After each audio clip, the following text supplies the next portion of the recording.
весна, чувствуется приближение. Но она приблизилась, но была холодная. Да, несмотря на то, что в этом году май решил быть достаточно суровым, холодный пронзительный ветер, минусовая температура, иногда редкий снежок, но все-таки это май, а значит весна пришла, просто играется с зимними месяцами. Кстати, в честь месяца мая дают имена чаще всего девочкам Майя. Происхождение этого имени спорно. В древнегреческом языке оно значит «матушка», «кормилица», «богиня плодородия». В переводе с латинского «покровительница плодородной земли». Также имеет место быть и версия о славянском происхождении. Кстати, в последнее время имя это стало весьма редким, но сохранило свою привлекательность, ну и мягкое звучание. В этом году май изволит задерживаться. Вот буквально только что шел снег, правда, сейчас вышло солнышко. Но поскольку май не торопится к нам, мы сейчас сами съездим к нему. Точнее, мы побываем в гостях у очень интересной женщины по имени Майя. И вот опять прокидывает майский снежок, но мы почти уже приехали. Именно в этом селе Улахан-Мулку живет мастерица с чудным именем Майя. Между прочим, не просто Майя, но и Мария. В детстве я очень долго что-то болела, поэтому второе имя дали, чтобы я не умерла. Раньше так же делали. Майей назвали. Решили так вот оградить, да? Ну, Дали второе имя. Как считаете, помогло вам это имя? помогло, по-моему. Хорошо. Живу до сих пор.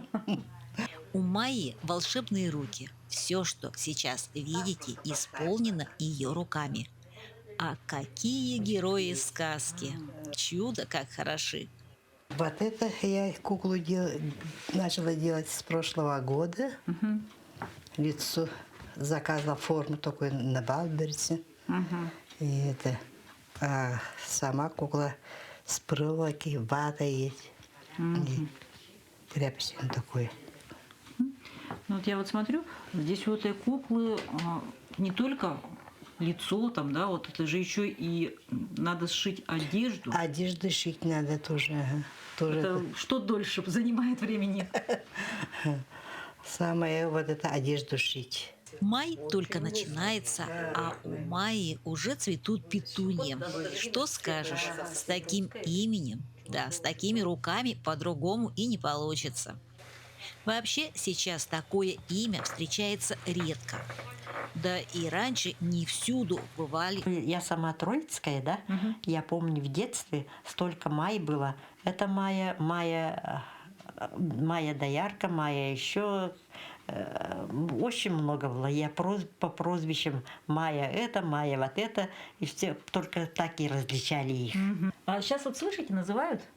Ну, сейчас никто так сильно почему-то Майи, все Марии, да Марии, Маши. Но оказывается, все-таки есть родители, которые вспомнили весеннее замечательное имя и подарили его своим девочкам.